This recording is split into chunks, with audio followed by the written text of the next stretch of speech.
شوچه جان ممکنه بسیار کشید؟ تو چی سر نمیکنی؟ سر میکنم و خوراکش بهت بلازه مایلش ما خوراکی داده گیر خور ما به وای اثر نمیکشم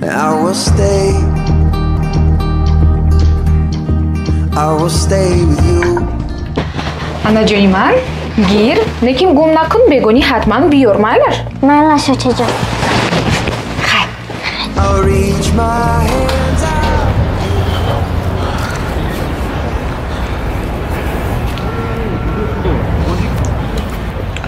خیلی وای посудовая گم نمیکنم حتی خوراکی که میتی نمیخورم چی خیلی نفهمیدم رو وای تریزا نیکو کن همش میفهمی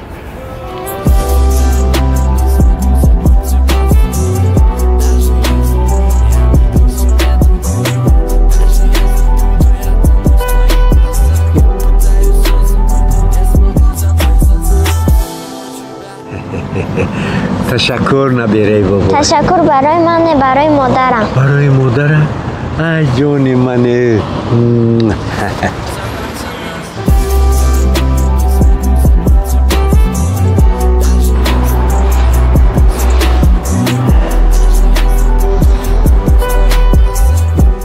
فاطیما سراسیما شال دیر میکنی